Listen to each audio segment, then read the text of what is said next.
Hello बच्चों, चलिए प्रश्न को पढ़ते हैं। एक प्रारूपिक रंध्र की संरचना को चित्र सहित समझाइए। रंध्रों के खुलने व बंद होने की क्रियाविधि का वर्णन कीजिए। मतलब हमको रंध्रों की संरचना को चित्र सहित बताना है और उसका खुलने एवं बंद होने की क्रियाविधि को बताना है। चलिए देखते हैं प्रश्न की मुख्य अवधारणा क्या होगी। मुख्य अवधारणा होगी क्या? रंध्र। अब रंध्र क्या होते हैं कि यह पत्तियों पर उपस्थित छोटे छोटे छिद्र होते हैं। पत्तियों पे पादप पत्तियों पर उपस्थित छोटे छोटे छिद्र होते हैं जो क्या करते हैं, जो गैसों का आदान प्रदान करते हैं, जो गैसों का आदान प्रदान तथा वाष्पोत्सर्जन का कार्य करते हैं। तो ये हम चित्र दिखाए हैं। जो प्रश्न का पहला भाग है, प्रारूपिक रंध्र की संरचना बताना है। तो यह कैसा, ये क्या है? रंध्र की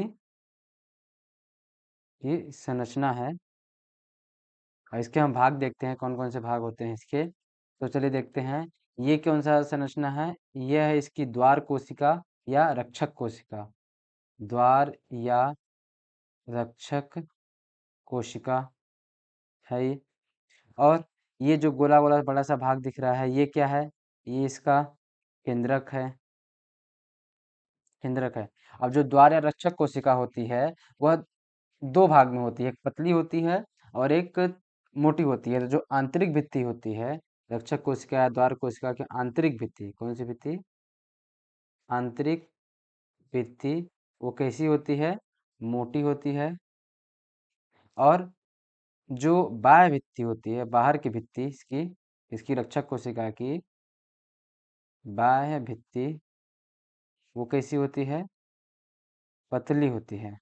और ये जो छोटे छोटे बिंदु दिख रहे हैं, ये क्या है? हमारे हरित लवक। हरित लवक। और ये जो कोशिकाएं हैं, इनको क्या बोलते हैं? सहायक कोशिका। सहायक कोशिकाएं। तो ये क्या हुआ? हमारा एक रंध्र की संरचना। अब आगे हम क्या देखेंगे? प्रश्न का अगला भाग, रंध्रों के खुलने एवं बंद होने की क्रियाविधि। तो अब हम हमारा प्रश्न का अगला भाग क्या है? खुलने व बंद होने की क्रियाविधि। क्रियाविधि को हम बताएंगे कि रंध्र कैसे खुलते हैं और कैसे बंद होते हैं। तो रंध्र का खुलना या बंद होना किस पे निर्भर करता है? उसकी रक्षक कोशिकाओं पे। रंध्र का खुलना, रंध्र का खुलना या बंद होना किस पे निर्भर करता है? रक्षक कोशिका के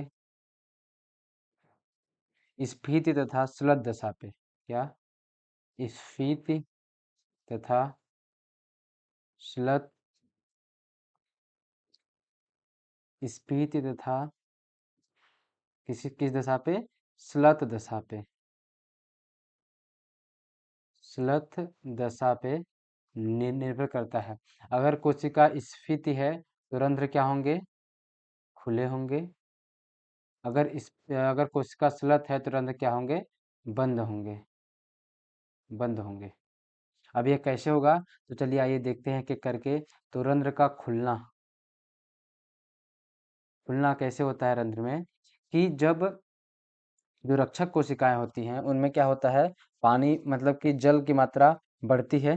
तो क्या होता है कि अगर कोशिका में, किसकी, कौन सी कोशिका? रक्षक कोशिका में क्या होगा? जल की मात्रा क्या होगी? बढ़ेगी। तो जो रक्षक कोशिका होती है उसकी जो बाहरी कोशिका होगी, कौन? बाहरी पतली कोशिका या बाहरी पतली भित्ति, रक्षक की रक्षक कोशिका की बाहरी पतली भित्ति पे क्या पड़ेगा? दबाव पड़ेगा। दबाव पड़ेगा जिसकी वजह से वो क्या हो जाएगी? खुल जाएगी। वो खुल जाएगी या खिंच जाएगी। खिंच जाएगी। और जैसे ही बाहरी भित्ति खिंची तो क्या होगा? आंतरिक भित्ति भी, आंतरिक भित्ति भी क्या हो जाएगी, खिंच जाएगी, आंतरिक भित्ति खिंचेगी और जो रंध्र होते हैं वह अर्धचंद्राकार रूप से खुल जाएंगे। क्या हो जाएगा, रंध्र अर्धचंद्राकार रूप से क्या हो जाएंगे, खुल जाएंगे। और इस क्रिया को क्या बोलते हैं, रंध्र का खुलना। मतलब कि अगर कोशिका क्या हो जाएगी, जल की मात्रा बढ़ेगी तो क्या हो जाएगी कोशिका, जो रक्षक कोशिका है, रक्षक कोशिका क्या होगी, स्फीति हो जाएगी, स्फीति अवस्था में आ जाएगी, स्फीति अवस्था में आएगी। जिसकी वजह से क्या होगा कि उसकी बाहरी भित्ति पे दबाव पड़ेगा, वो खींचेगी, तो आंतरिक भित्ति भी खिंच जाएगी और रंध्र क्या होंगे, अर्धचंद्राकार रूप से खुल जाएंगे। और खुलने के बाद क्या हो जाएगा, रंध्र जैसे ही खुलेंगे वैसे ही क्या हो जाएगा कि वाष्पोत्सर्जन, वाष्पोत्सर्जन होने लगेगा। और क्या हो जाएगा, गैसों का आदान प्रदान, आदान प्रदान होने लगेगा। अब जैसे ही वाष्पोत्सर्जन हो रहा है, वाष्पोत्सर्जन होगा तो पानी की मात्रा कम भी होगी। जैसे ही पानी की मात्रा कम होगी, मतलब कि क्या बोल सकते हैं कि बंद होने की स्थिति में, मतलब सेम इसके क्या होगा, विपरीत परिस्थिति हो जाएगी। तो जैसे ही कोशिका में जल का स्तर कम होगा, जल का स्तर क्या होगा, कम होगा, तो जो आंतरिक भित्ति होगी,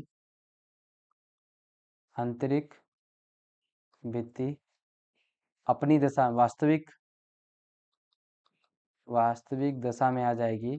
और वास्तविक दशा में मतलब कि वह सिकुड़ जाएगी। और जैसे ही वास्तविक दशा में आंतरिक भित्ति आएगी तो क्या होगा, बाहरी भित्ति भी अपनी, बाहरी भित्ति भी वास्तविक स्थिति में आ जाएगी, वास्तविक स्थिति में आ जाएगी। और जो रंध्र होंगे, अ, इन सब क्रियाओं से क्या होगा कि कोशिका जो होगी, कौन, रक्षक कोशिका, रक्षक कोशिका कैसी हो जाएगी, श्लथ दशा में आ जाएगी। श्लथ दशा में आते ही क्या हो जाएगा कि रंध्र बंद हो जाएंगे, रंध्र बंद हो जाएंगे। अब रंध्र बंद होंगे तो क्या होगा, तो कोई भी क्रियाएं नहीं होगी, न वाष्पोत्सर्जन होगा और न ही गैसों का आदान प्रदान होगा। तो नीचे एक चित्र दिया गया है, उस चित्र को हम देखते हैं। तो चित्र ए जो है वो क्या है, खुला रंध्र, और चित्र बी क्या है, बंद रंध्र। तो खुला रंध्र कैसे होगा, कि जो रक्षक कोशिकाएं हैं या द्वार कोशिकाएं, रक्षक कोशिकाएं जब फैलेंगी, जब जल की मात्रा बढ़ेगी तो क्या होगा कि जो रंध्र हो जाएंगे, ये क्या है, रंध्र, ये क्या है, खुला रंध्र, खुला रंध्र, ये खुल जाएंगे। और गैसों का आदान प्रदान और वाष्पोत्सर्जन होने लगेगा। और जैसे ही जल में क्या, रंध्र में पानी की मात्रा बढ़ेगी, सॉरी घटेगी, और जैसे ही घटेगी तो उसमें क्या हो जाएगा, रंध्र स्फीत हो जाएंगे और रंध्र क्या हो जाएंगे, बंद हो जाएंगे। ये क्या है, बंद रंध्र, बंद रंध्र। तो ये क्या हो गया हमारा, कि रंध्र की संरचना और उसके खुलने में बंद होने की क्रियाविधि। आशा करते हैं आपको समझ आया होगा। धन्यवाद।